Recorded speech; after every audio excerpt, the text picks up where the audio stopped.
All right, Alexander, let's do the Q&A for the live stream we did with Brian Berletic and Gonzalo Lira. And let's start things off with Utnosens, who asks, Gonzalo, guesstimate for Kharkov falling under Russian control. My bet is before the end of June. Will Zeman have the decency to declare it an open city? Gonzalo. I think Gonzalo answered that one, actually. Yeah. Yes, he did. Let's not give time. Ricardo dates. Alfonso. Yeah. No. Yeah. Ricardo Alfonso says, my condolences for this terrible train crash, such needless loss of life and completely preventable. Yes. We agree. Thank you, Ricardo Alfonso. Thank you. Thank you for that. To agree. Yes. Val, yes. Thank you for that super sticker. Sparky says, great to see you all together. John MN says, important. Will the AFU forces be able to escape Bakhmut with their shovels? Very good question. Well, as we're talking, there's more and more reports that the Ukrainians are going to try to carry out some kind of breakthrough attempt to Bakhmut. I even saw a report that they're concentrating 50,000 of their best troops in the area, and that they're going to start some kind of an offensive next week. So we'll see what they do. The Russians are, of course, aware of all of this. They're moving their own people into the area. Looks like this battle is far from over. Dominique says, is the Biden obsession on Ukraine mainly due to the blackmail of the Ukrainians on the corruption of the Biden family? It's highly possible. I wouldn't be at all surprised. The whole thing is most odd. But if you actually go back and look at Biden's political history, I mean, he's been pretty neocon in his views for a very, very long time. So, yes, there may be some elements of corruption. There's also said to be a personal animus that he has to Putin himself. They had a very angry meeting whilst he was vice president when Biden supposedly told Putin not to stand for president of Russia again, and Putin told him to get lost.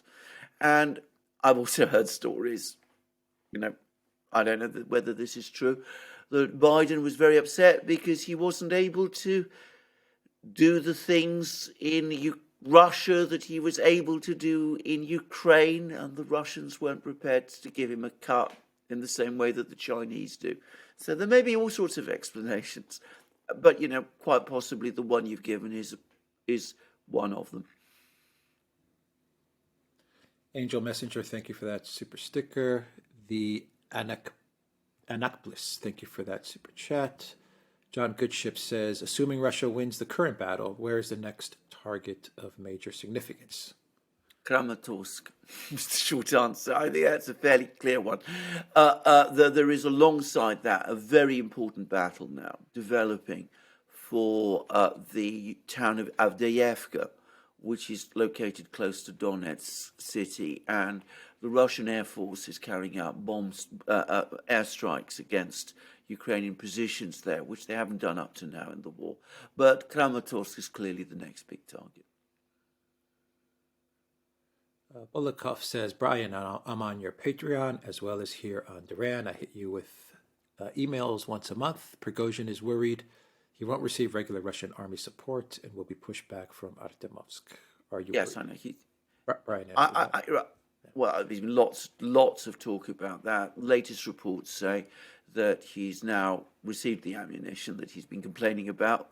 And he gets ammunition regularly. He just wants more ammunition than other people are getting, apparently. That's been the issue.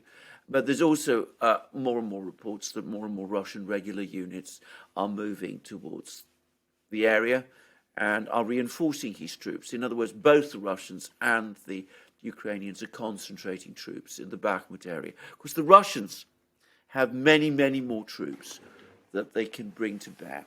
I read recently in a Western report a claim that there's 190 Russian battalions in this part of Donetsk, and they haven't been activated up to now. So bear that in mind. Angry Warhawk says, once Bakhmut falls, will the dam break and will we see a Russian tidal wave roll across the entire Ukraine? Well, that's a dramatic and very vivid metaphor.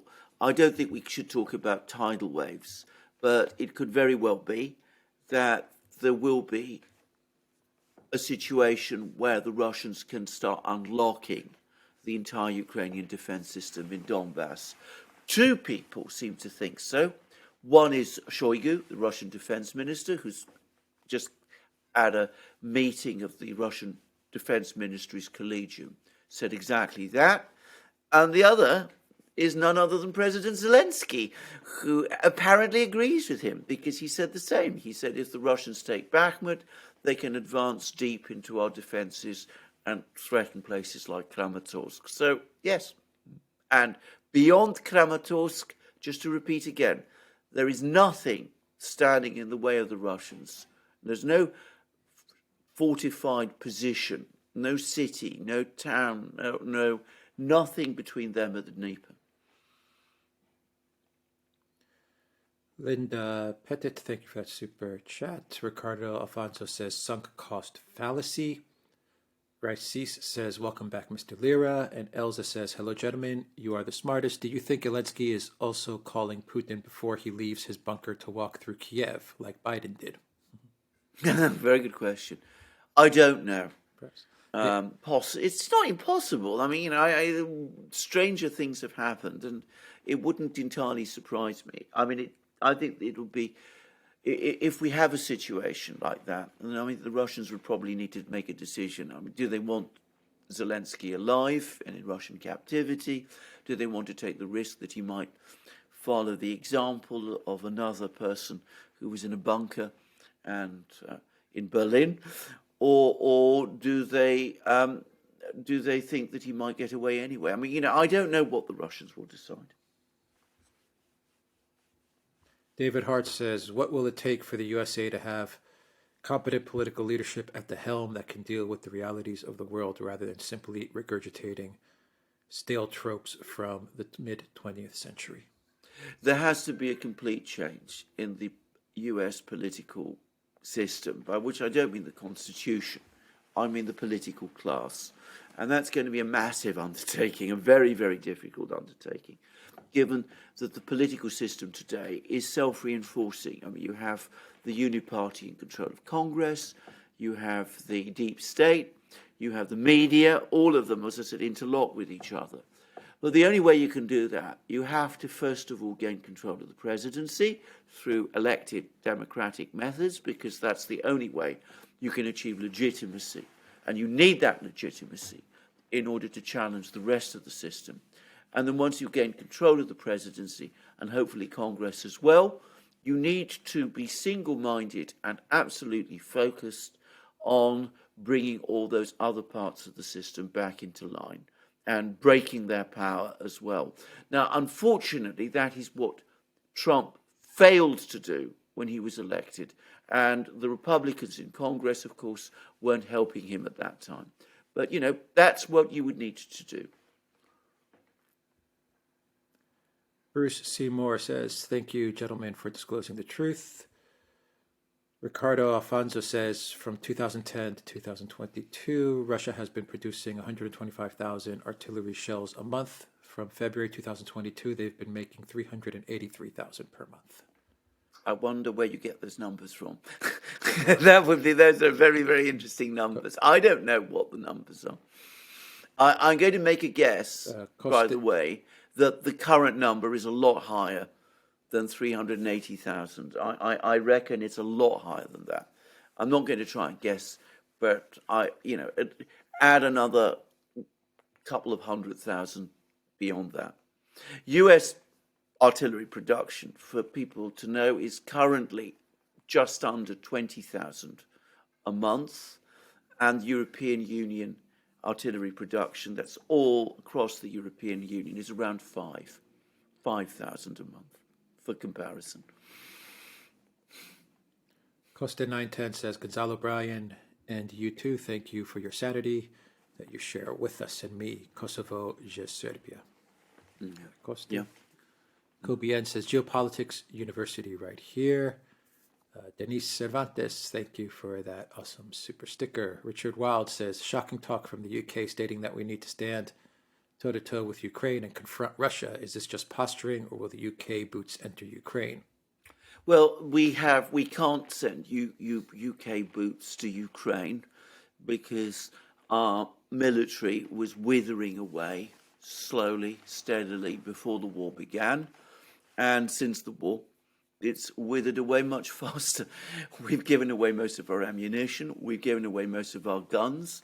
We've given away 14 of our remaining usable Challenger 2 tanks, which are not apparently in particularly good condition, the entire family of them.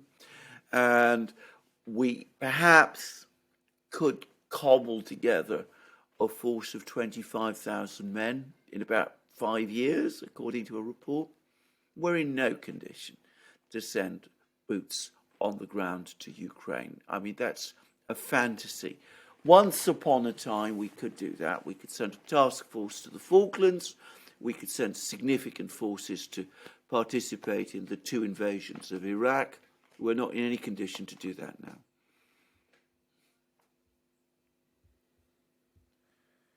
From Tony Baca, Tony from Windy City sends peace and blessings onto you. Truth will prevail, falsehood will perish.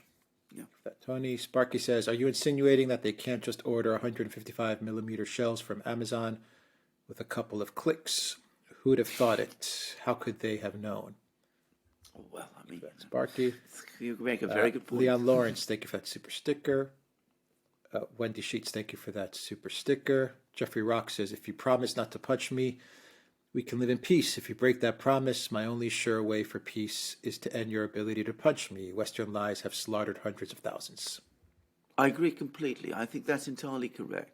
That's absolutely right. By the way, point made by a friend of mine who's been a businessman, a British businessman in Russia.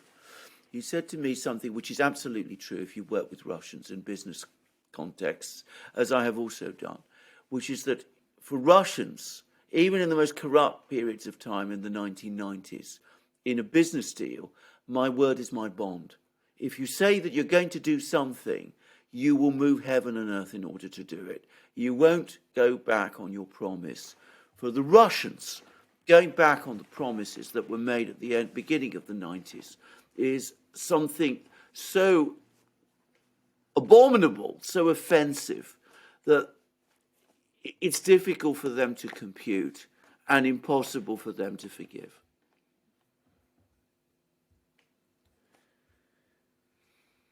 Roman V says, is Moldova at risk? Thanks for the brilliant discussion. Yes, it is very much at risk. It's very easy to see how Moldova could be sucked into this war.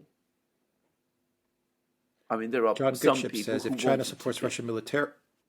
Yeah. Go on. John Goodship says, if China supports Russia militarily, will the United States be forced to postpone their war with China in 2025? Complicated question. I don't know. I can imagine some people in the US saying that, this is a reason to heighten the confrontation with China rather than ease it off. Of course, what we would see is a sanctions war starting, which would be unpredictable and dangerous in itself. Now, having said that, can I just say something else? I saw a report, I think yesterday, I haven't been able to trace back its origins, that the Chinese are now linking the question of their arms supplies to Russia with US arms supplies to Taiwan. If that is true, then the Chinese may be much closer to supplying arms to the Russians than some people think. Batless X says, would it be fair to blame the Greeks at Thermopylae for perpetuating the stand and fight to the last man strategy in Bakhmut? I don't think this is correct. First of all, you can't blame the Greeks. After all, Leonidas and his 300 are dead thousands of years now, so how can they be blamed for it? And what Leonidas did had a very tactical and a real purpose. I mean, people don't understand this, but his force was the rear guard of a much bigger Greek army, which was about to be surrounded, and they stood there in order to prevent that force, that great Greek army, from being overwhelmed. That was why they made that stand in Thermopylae. And in the end, it worked out right. Now, that's not what the Ukrainians are doing in Bakhmut. If they are taking inspiration from Leonidas and his men at the Thermopylae, then they have completely misunderstood that battle, and they're not following it correctly. Radovid says, nice to see everyone well, especially Gonzalo. Keep fighting. Elena Diaz says, apparently von der Leyen is in the race for NATO High Priestess after Stoltenberg. Any thoughts? I, for my part, am investing in broomsticks. I'm going to say this, actually, in some ways, it would be almost a relief for me. I mean, I'm not predicting who would take over the commission. It would probably be somebody every bit as crazed as Ursula is. But realistically, she can't be crazier than Stoltenberg in charge of NATO. So, you just create exchanging one person for another person of the same sort. If we prize Ursula out of the commission, then, well, perhaps someone more rational might take her place. I'm not saying. But look, I don't know that this is even going to happen. I don't get the sense that Ursula wants to go. I think she's very comfortable at the commission at the moment. And I think there's other people who are looking at the NATO Secretary General's chair. So let's not get ahead of ourselves. Super Mario says Russia can afford to produce more because they can employ cheap labor from North Korea, which Ukraine and the West do not have access to this cheap labor. Another miscalculation in terms of strategy. Well, yes, I mean, they could in theory do that. There's no evidence that they have, by the way. I mean, there's been talk about North Koreans, but the North Koreans that have been discussed as coming to Russia would be construction workers. And North Korea is apparently very, very skilled at rapid and high quality construction. But I've never seen them, any suggestion that they would be deployed as armaments workers.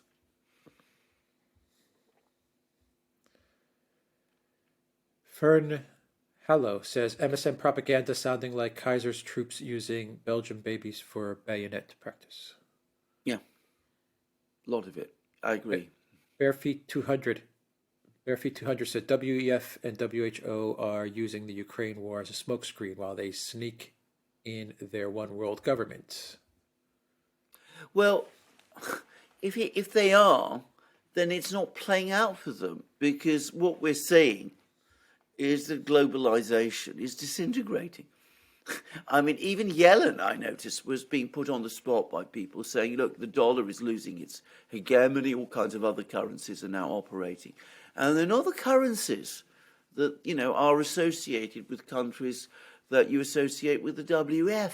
It's there, rubles and rupees and UAE dinars and those kind of things. So it seems to me that if it's a smokescreen, it's failing. It's, on the contrary, it's a smokescreen caused by a fire that's burning up the entire globalization project. Sparky says, so as not to worry about puppet governments, Ukraine needs to be reabsorbed into Russia. Historically, it was Russia. It was never a country until 1954. You know something? I know more and more people, including many people in Russia, by the way, are gradually coming round to the same view.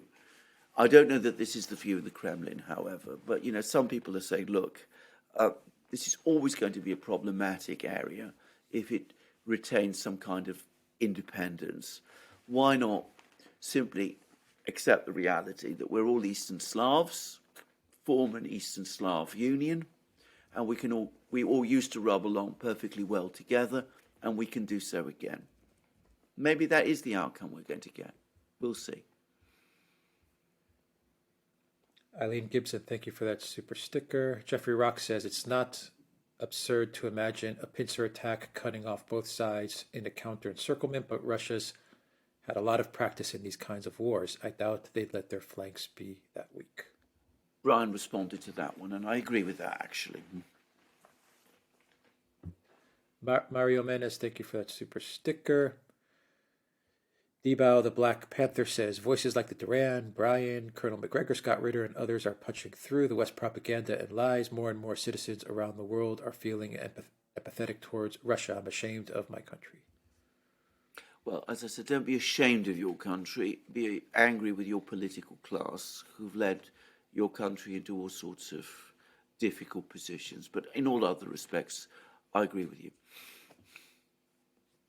Summer of 1970 says India's foreign minister really showed what a cruel joke the EU oil sanctions are. Yes. And in fact, we're getting more. There'll be a cascade of reports in Bloomberg, by the way, interestingly enough, about how Russian oil exports are surging. More Asian producers are buying Russian oil. Oil prices, prices for Russian oil are rising. New2 says, go guys, good team of minds on board today, making a difference. Every bit counts for a much better world.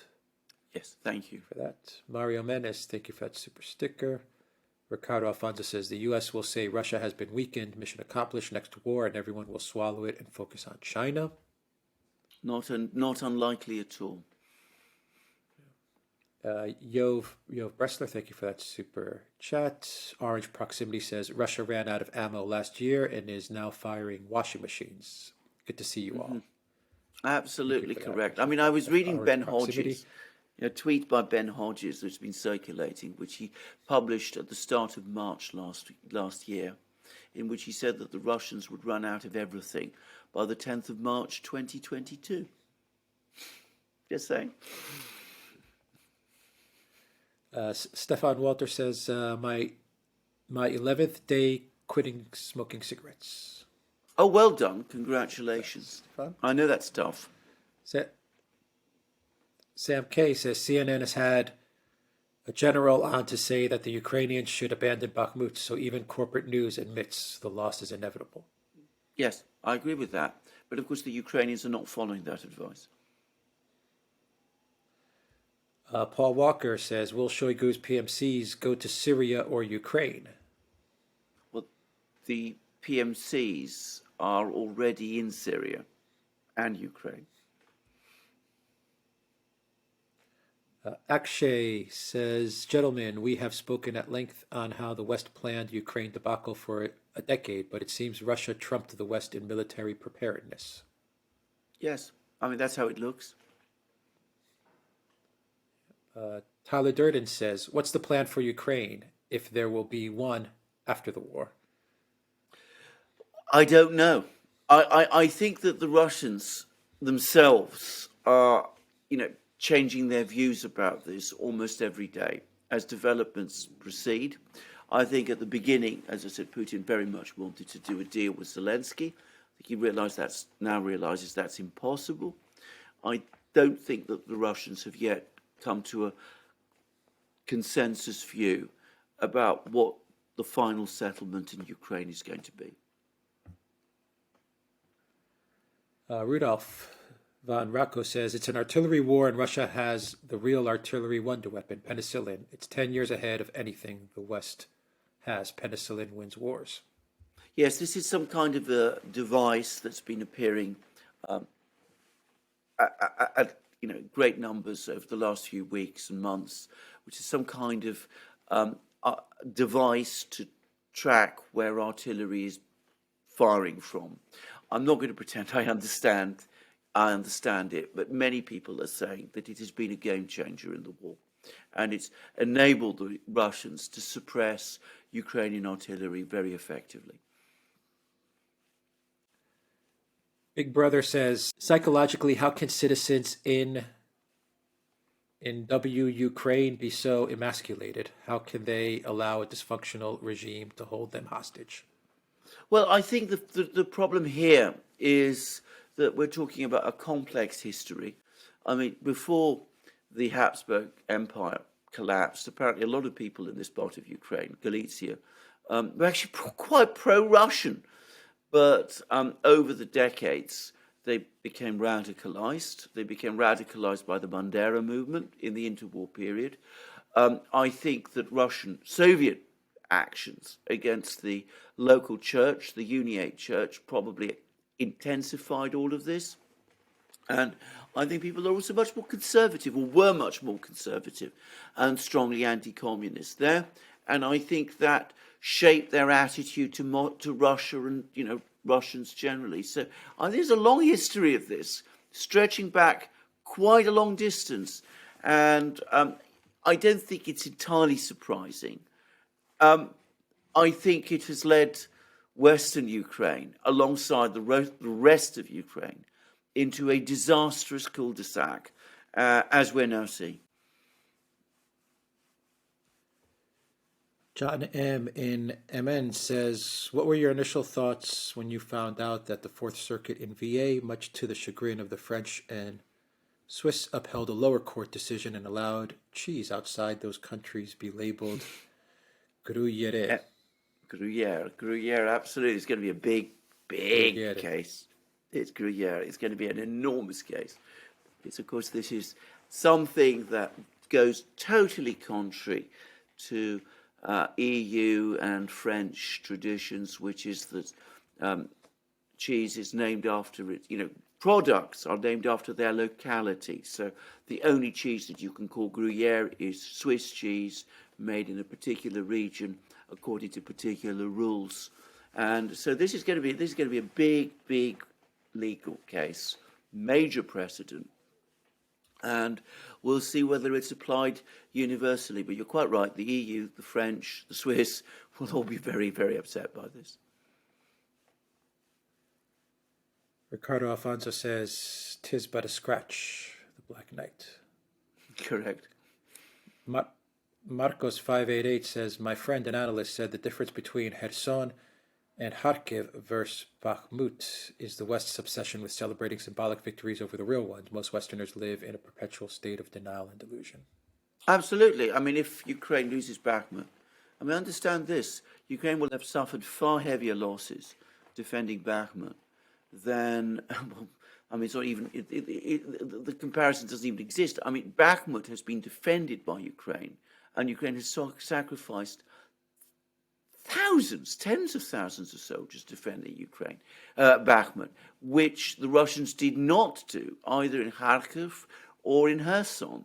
They sidestepped the Ukrainian advances, they preserved their forces, they inflicted heavy damage on Ukraine. It's a completely different way of conducting war. Rudolph von Rocco says, RF has an ambulance system that works better than in most U.S. cities. Wounded soldiers get pro help and transferred in less than 15 minutes from the battle lines. I didn't know that, but it wouldn't surprise me.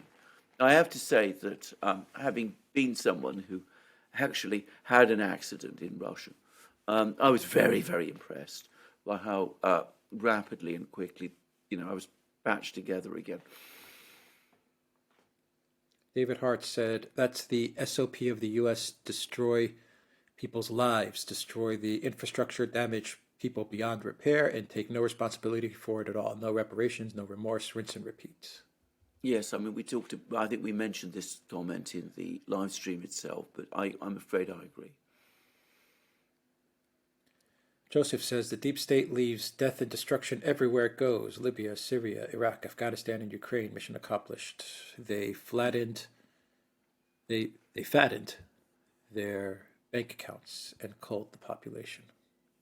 I agree with that completely. Only I would say this, that the stakes in Ukraine are far higher than in any of those other places. And this could cause real damage to the US in a way that none of those other wars did. Jeff Bickford says, thank you. Hopefully TPTB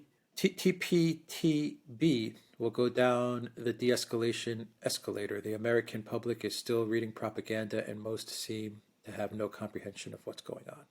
I'm afraid the latter is absolutely true. Same here in Britain, by the way. People do not understand that we are in a looming crisis in the Pacific, and I'm afraid I'm very, very, very worried about it. Doc says, whose Who's up first for BRICS plus new applicants each day? I think Iran probably. I mean, it's a good chance. But I mean, also Argentina, Algeria as well, too, apparently. A says the only realistic way for Russia to avoid a protracted, low-intensity conflict post-war is total capitulation of the regime in Kiev. NAZI style circa 1945, huge swaths of DMZ would help too. Yes, I think a lot of people in Russia are starting to come to that view as well. Of course, there have been some people in Russia who've held that view all along, but the number is getting bigger. Tish M says, question, since we can all trust the collective Western leaders to tell the truth, when will F-16s be flying into Ukraine with NATO pilots donning Ukraine uniforms? Projection is the key. Love you all. I think we discussed this in a very good video we just done, and which I think is out, in which we said that it looks like the F-16 idea has now been shelved. The latest plan, the latest brilliant scheme, is to send MiG-29s, with American weapons somehow attached to them. Old Warsaw Pact MiG-29s in the 80s, and then screw on AMRAAM missiles and that kind of thing. Whether this is going to work is an entirely different matter. Gonzo won the first. Your guys' opinion on the Sun's latest article about Putin's plans. Best wishes from Poland to you and the rest of the Duran's audience. I don't read the Sun. I mean, I never have done, but I'm certainly not going to bother any longer. I mean, it's anything that you read in the Sun has no basis in fact. It has no sources in Russia. It's just making it up. Filipina Traveler TV says, New Atlas, do you think that we will see a bombing campaign at some point? Russian Air Force have only and mostly used Su-25 helicopters and missile strikes. I think Brian answered that one. Yeah. Life is the fun says, good job, gentlemen. Lover of the Russian team. Thank you for that super sticker. Bauke says, NATO air power coming involved is impossible. Flying over Poland or even Romania would involve at least 2 aerial refuelings to and from over Ukraine territory with Russian EW up to full potential. Won't happen. Brian. I agree with that. And by the way, thank you for making that point. It's been made to me also in private emails. The more I've seen about this, the more impractical it becomes.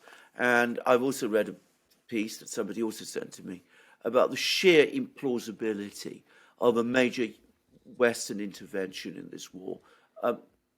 It would have to be orders of magnitude bigger than the force that George H.W. Bush sent to fight Saddam Hussein in the Gulf in 1991. And that required 1 million men, all told. And there's no way the West is going to be able to cobble together a force bigger than 1 million men to intervene in Ukraine. Ultimata says Ukraine war is U.S.'s imperialism's Suez Crisis. Yes, I think, by the way, I think that's a brilliant comparison. The Suez Crisis was the crisis in 1956 when the British, together with the French, tried to overthrow President Nasser's government in Egypt over an issue relating to the ownership of the Suez Canal. It went catastrophically wrong at a political level, and it is universally acknowledged in Britain as the moment when the British Empire, as a geopolitical force, effectively ended.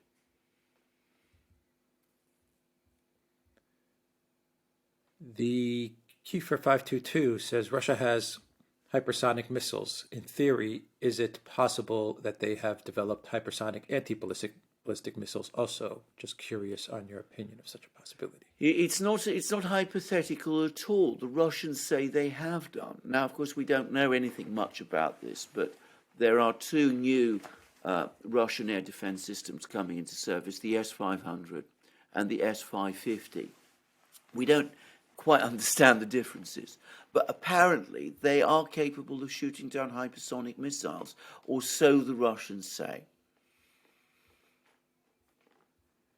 Paulie says, 5 March 2023, or wait, 15 March 2023, midterm elections in the Netherlands. Thierry Baudet's party supporting Russia being dismissed as being fascists in NAZI's eyes.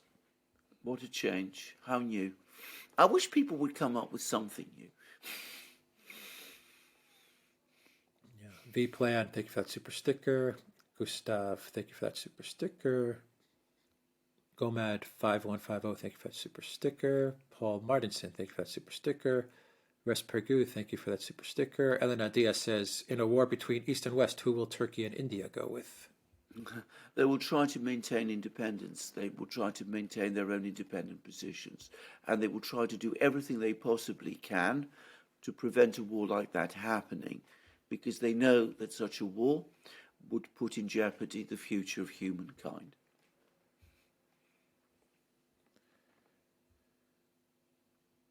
Okay, it says, a war on China may begin with an all-out off-theater blockade of sea lanes. Absolutely. That's been talked about for years. I remember the first time I read it, which was during the time of Barack Obama's administration, talking about blocking the sea lanes to China, imposing a naval blockade, in other words. And there was a lot of talk about closing the Straits of Malacca. Remember, this was, we're talking about the 2000s. And I remember thinking, this is shortly after he was elected president. And I remember thinking to myself, some people in Washington have taken leave of their senses if they think that's a wise plan. And yet we see that is precisely what some people in the United States want to do. I think it's a crazy plan, far more dangerous now even than it was when it was first floated. Marome83, thank you for that super sticker. Tatiana, thank you for that super sticker. John J, thank you for that super chat. Sparky says, China didn't steal U.S. industry. I remember U.S. industrialists going to China and almost forcing it on them in the late 90s.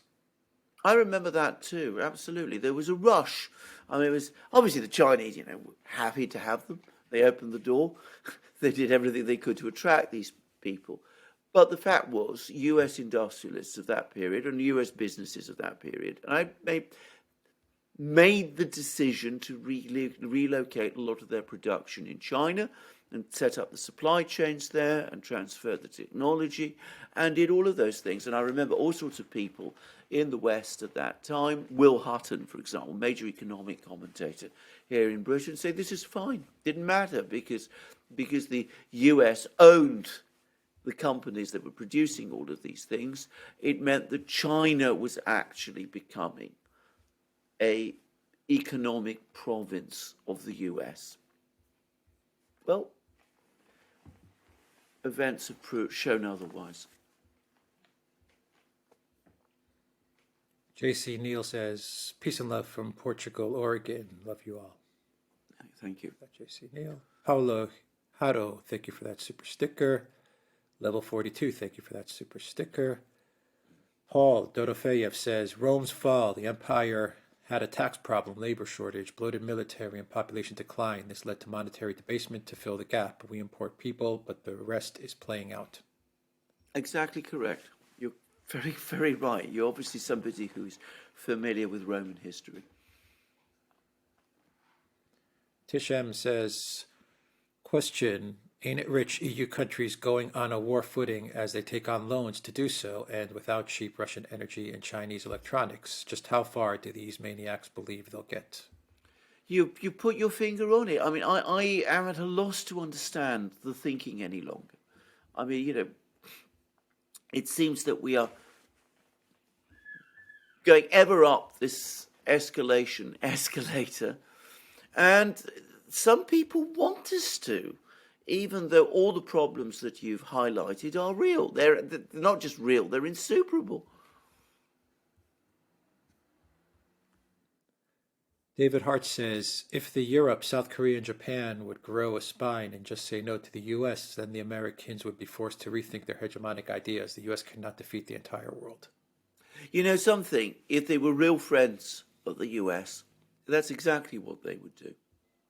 If they were, I mean, the role of friends is not to agree with the crazy ideas of the person you're a friend with. It's basically to act as a restraint, to take your friend aside, tell him, look, what you're doing doesn't make sense.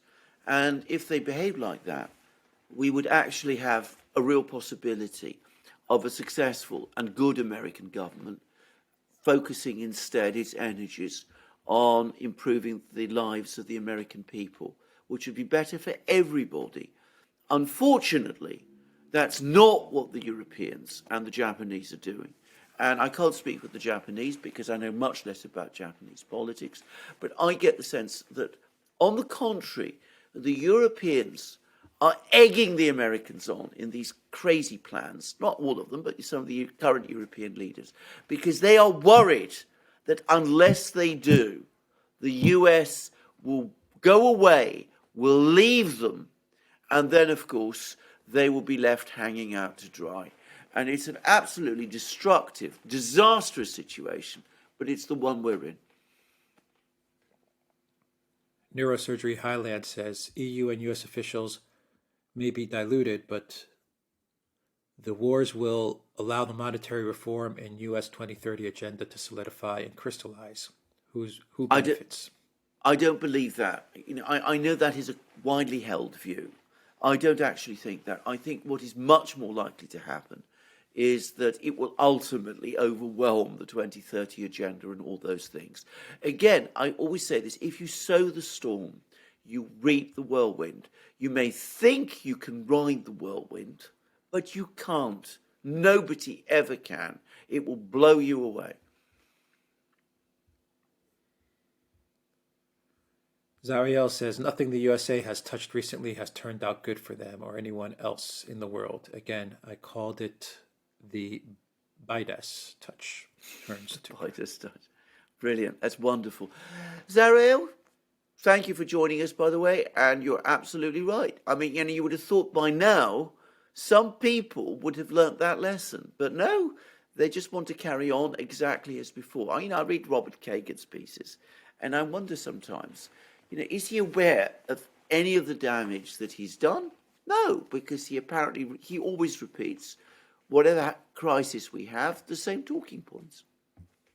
It's always the same with him. Jam says, isn't it ironic how... Oh. Yeah, go ahead. No, I mean, just wanted to say, it's like listening to Robert Kagan. It's like listening to the same broken record, playing the same tune again and again and again and again. Anyway, carry on, Alex.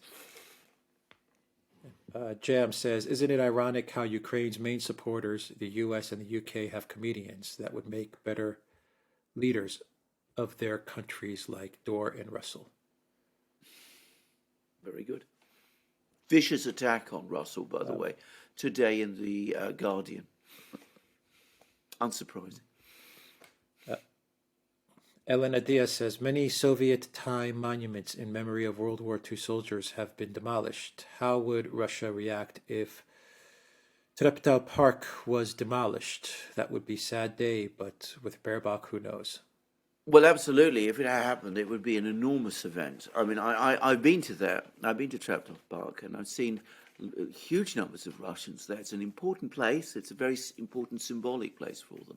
And, of course, if it is destroyed in the way that you say, it will cause an enormous revulsion of feeling in Russia. It will be seen as Germany effectively turning its back towards the kind of policies that led to the Second World War in the first place, forgetting all the lessons that were seen then and confirming that it sees Russia as an enemy, and it would have dramatic implications for the future of Europe. Yuri 2K says, thank you. Cactus Ray, thank you for that super sticker. Pilgrim Media says, are we in World War III? Well, I think if we're talking about World War III, we should be careful before we use those words because, of course, World War III is an actual open military clash between the superpowers. And we're not there yet, and we shouldn't call the present crisis World War III in case we do eventually find ourselves in a situation where we are actually in World War III And then we need to see what we can do, if anything can be done, to stop it getting out of control. What we are in the moment is, if you like, in the opening steps that could lead us there. And that's bad enough. Jawuku says, if Hillary had won in 2016, she would have tried to enforce a no-fly zone in Syria, and we would have been in World War III already. You're absolutely right about the no-fly zone in Syria. She actually said so. I mean, she wasn't making any secret about this. And that was, of course, with the Russians already there. And, apparently even Obama thought that was a bit crazy. Who knows what would have happened, but nothing good. Theodor Van Thalen says, thank you guys, watching you every day. You should definitely invite General Kujat to a discussion. He would be down for sure, German general. We might do. It's a possibility. And I believe he speaks fluent English. Well, he must do, because he was head of one of the NATO councils. I mean, we'd love to have him. Honage Productions says, what happened in Bucha? What evidence do we have?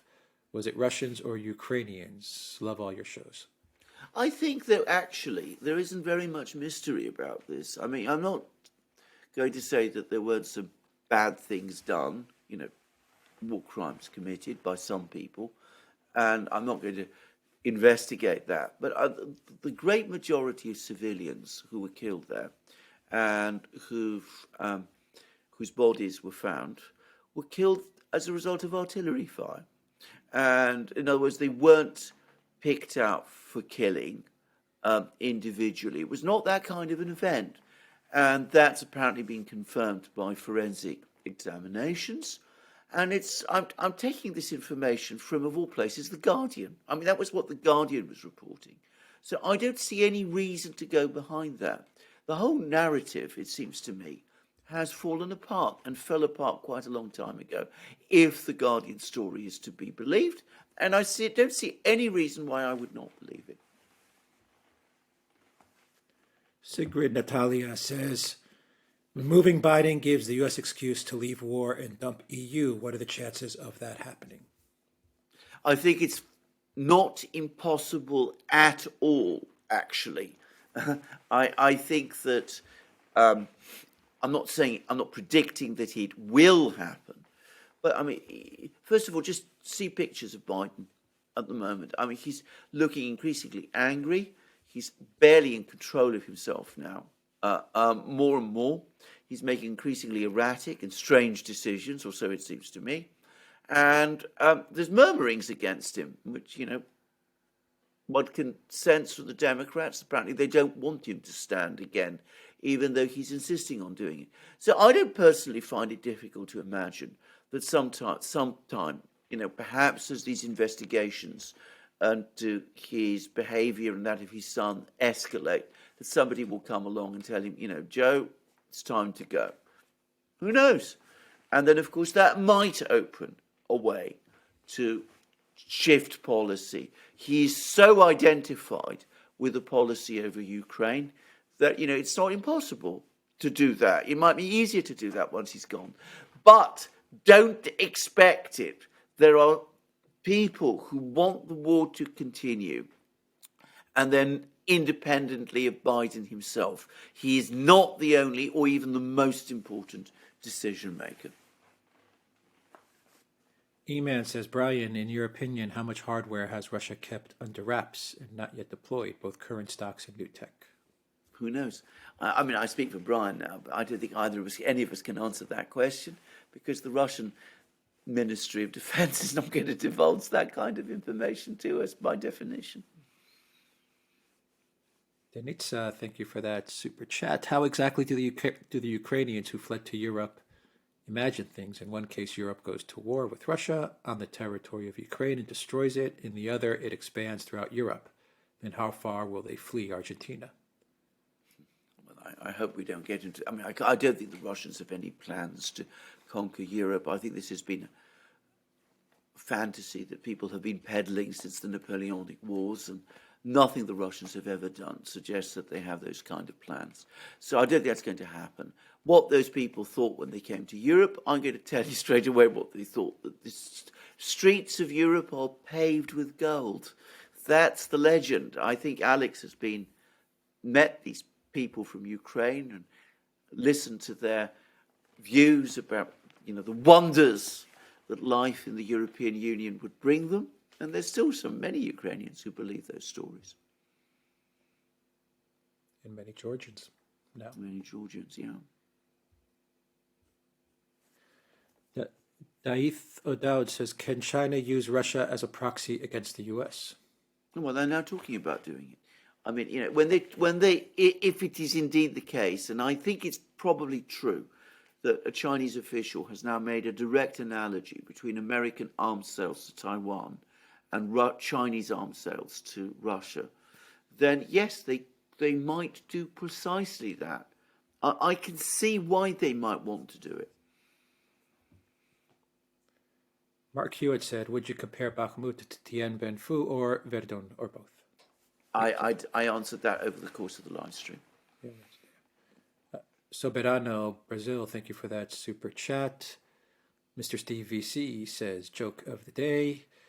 BBV Holmes says, Prigozhin's controversial rants are to some extent just brand promo, and as far as I see, the only narrated PR that comes from the Russian side. Yes, I mean, all absolutely true. And as I said, be careful don't assume that what he says is necessarily true.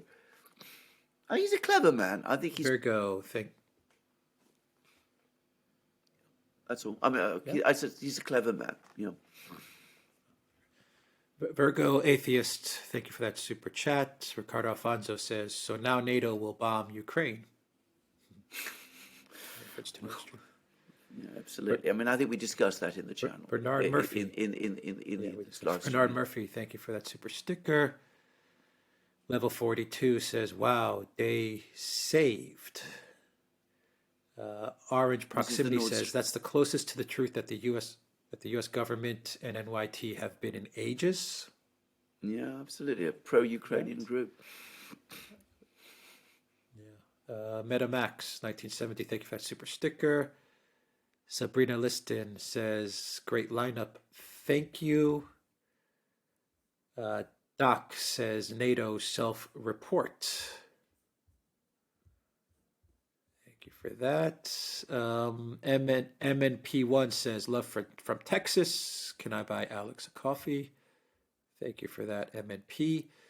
Euro Gabor says, rumor says the Taliban is running to buy one, get one blowout sale in Peshawar nowadays. If President Bidenopoulos would go there to shop for U.S. stock left behind after the withdrawal, then Ukraine could win. Interesting thought. Thank you for that, Euro Gabor. Pachadra says, Gonzo on guitar. What are you actually smoking? Thank you for that. Carolius Defect says, Trump at the CPAC. Did anyone see his speech? He's weaponized common sense. It was frightening to deconstruct points out the obvious, and this is all he has to do when the current regime is so delusional. What happens in foreign policy if he wins a long and bloody war? Is this not to the benefit of his inevitable campaign? I'm glad you've made that point, and I think you've done it. You've said it all very well. I am finding Biden increasingly frightening, actually, not because he's all there, but because he isn't. He comes across to me as an increasingly angry and erratic and irresponsible old man. And that's how he looks to me, with clear cognitive problems, and I think he's almost out of control. I mean, I've seen his recent commentaries. I've tried to unpack some of his recent speeches, and they are becoming really, really menacing and sinister. Not just about foreign policy. I mean, the one that he did before the midterms, when he talked about the enemy within and all that. In front with Marines on either side, and the flag and all that. I mean. I've never found a president as alarming as I found this one.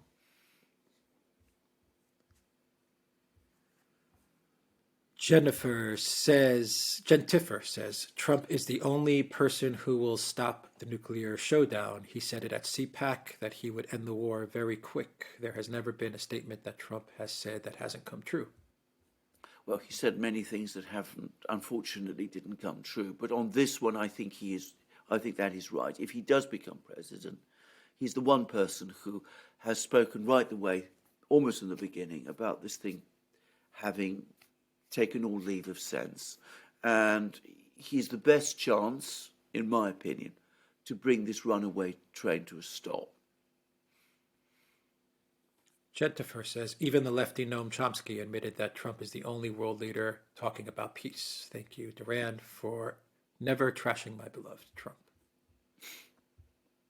Oh, I think quite the opposite. I mean, we see his many qualities, actually, which most people deny. Many people deny. Law of Attraction says Xi is reported to be in Moscow March 21st. Is the peace treaty somewhere there, or are we coming to the next big offensive combo, Russia plus China?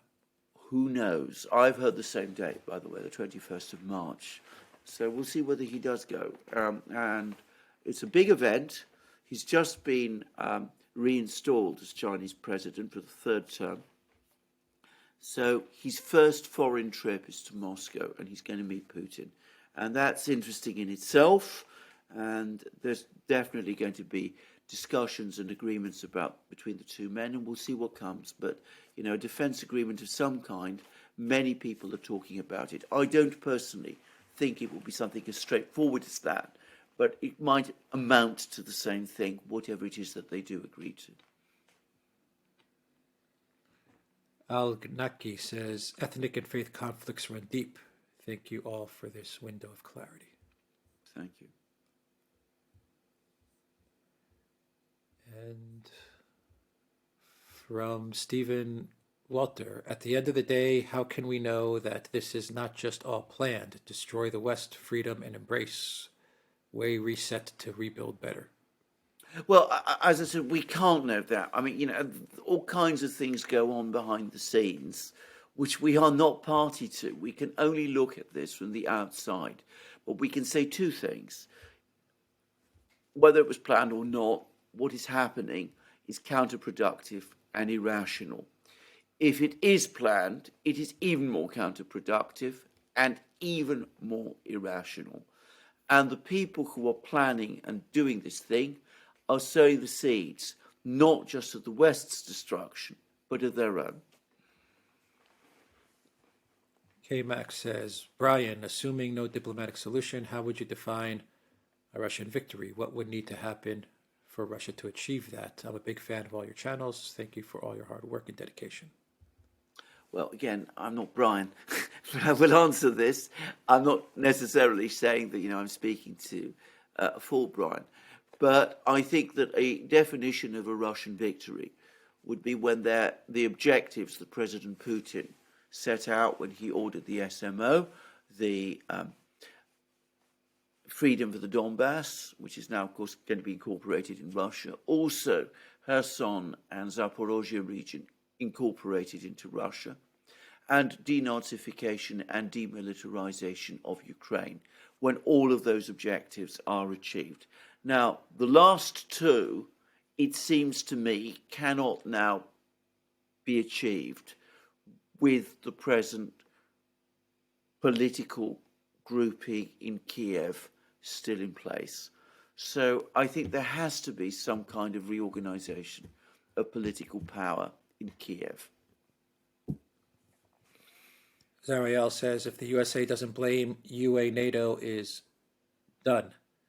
If the USA doesn't blame Ukraine, NATO is done, because Germany will leave forced by the people telling the government. Yeah, I mean, I think you may very well be right. I mean, it's very interesting that even as the extraordinary story of the 6 guys in a boat has now gained traction, you are starting to see people in Germany saying, who believe this fantastical story, but they're saying, well, if Ukraine does this to us, how can we go on supporting Ukraine? And of course, that's what this is all done, actually, without perhaps intending it to, is that it's opened up the whole issue of Nord Stream, which up to this point, the US and the Germans and everybody else have been trying to ramp down. And of course, people are becoming aware too, more so now, because there's all this discussion going on of Seymour Hersh's original story. So this is a piece of news management, in my opinion, which is now at early risk of backfiring. Mr. K. Kong, thank you for that super sticker. Svinstead says, to watch this live, thank you for. Let this war end. Thank you for that. Justin Slay4 says, please mention Tucker Carlson January 6th footage. Absolutely, and we're going to get much more of that, apparently. It's all pouring out now. And I mean, as far as I'm concerned, what it does is that it vindicates what we were saying. We weren't the only people saying what we were saying at the time and after, which is whatever happened on January 6th, it was not an organised attempt to overthrow the American government. I mean, I can't repeat myself continuously about this, but coups are not conducted in that way. You don't send a small group of a couple of hundred unarmed people into a place where the armed police are, and expect that to overthrow a government like that of the United States. And of course, pictures of the police opening doors and things of that kind are pretty suggestive of themselves and beg many questions, which far too few people up to this point have been willing to ask.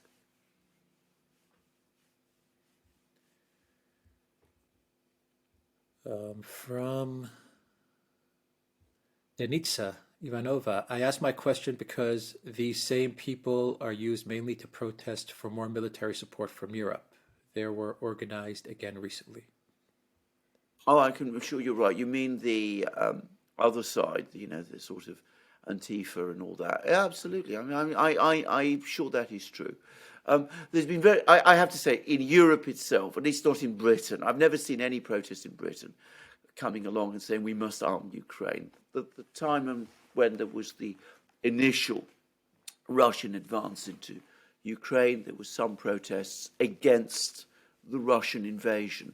But my own feeling is that there's no great enthusiasm for the war in Britain amongst the great majority of people here. But in the United States, for all I know, quite plausibly, some of these things, Antifa and the rest, might have been mobilized in the way that you say. Mr. Steve VC says deflection. Oh, yeah, it is. Of course, Orange proximity says... It is. I mean, that's exactly the what Nord it Stream. is. Yeah, it is exactly what it is. Orange proximity says, wait, there is a war going on in Ukraine. Since when? This is news to us. The White House, March 2023. True enough. Sparky says, wasn't Ho Chi Minh disrespected by the victors after World War I, despite being on their side? This may have colored the attitude to the West in later life.